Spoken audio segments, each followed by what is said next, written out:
I never planned to cheat for 35 years. I was the perfect wife, the quiet, dutiful woman who made breakfast at dawn, washed my husband's clothes, and laid beside him every night untouched. Charles used to love me, or at least he used to look at me now. I was just a shadow in his life. AIS he had grown used to, but no longer noticed. But then I met Daniel, and nothing has been the same since how it started. I met Daniel on a quiet afternoon in June. I remember that day vividly, because it was the first time in years that I felt seen. I was walking through the park as I did every evening, watching young couples laugh, mothers push their babies and strollers, old men play chess under the trees. It was a life I observed but didn't belong to. Then I saw him. He was sitting under a jacker tree, sketching in a worn-out notebook, his brows furrowed in concentration. His hands were stained with charcoal, his white shirt rolled up to his elbows, revealing toned, muscular arms.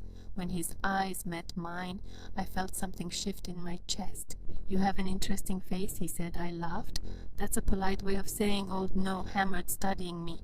"There's a story in your eyes, something about the way he looked at me so intensely, so the curiously made me feel nervous, excited, alive that day." I sat for him in the next and the next. I told myself it was harmless, that I was just enjoying the company of a young artist who found me fascinating. But deep down I knew the truth. I craved him, the way he looked at me, the way he spoke to me, the way he made me feel like a woman again. And one evening, when the sky was painted with deep shades of orange and purple, Daniel brushed a strand of hair from my face. "I dream about you," he whispered. My breath hitched. I should have pulled away. Instead, I let him kiss me. The night everything changed. It was raining that night. I had left home after dinner, telling Charles the first was meeting an old friend in truth. I was going to Daniel's studio. My heart pounded as I climbed the stairs to his small apartment.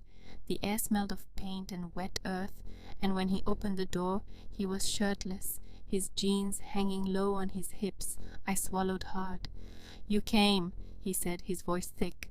"I shouldn't be here, but you are." The air between us crackled with tension.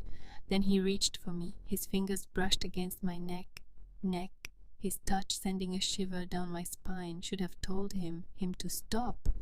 Instead, I let him undress me piece by piece until I was bare in front of him, my skin burning under his gaze. "You're beautiful," he murmured, his lips tracing my collarbone. I closed my eyes as his hands explored me, as his mouth claimed mine with a hunger that made my knees weak. When he lifted me onto the bed, pressing his body against mine, I gasped at the feeling of him, solid, warm, alive. And when he entered me, I felt something I hadn't felt in years. I felt wanted. We moved together, bodies tangled in sheets, in passion and desperation. I dug my nails into his back, pleasure built inside me as I let myself drown in the feeling of being truly alive. When it was over, I lay in his arms, my body still humming, my mind heavy with guilt. And something else, something I couldn't name, freedom. Perhaps I came home late that night, the rain soaking my clothes, the scent of Daniel still clinging to my skin. Charles was waiting in the living room, his face unreadable. "Where have you been?" His voice was quiet, but I could hear the suspicion. I could lie, I should lie, but as I looked at the man I had spent my life with, the man who had let me fade into nothingness, I felt no guilt. I felt no shame. For the first time in decades, I'd done something for myself. I met Charles's gaze and smiled out. I said simply, and for the first time in my life, I didn't apologize. I didn't feel guilty. But was it right? Was it proper? Desire is a powerful force, and so is the longing to feel seen, loved, and wanted. But when passion is built on secrecy, it always comes at a cost. That night she felt alive.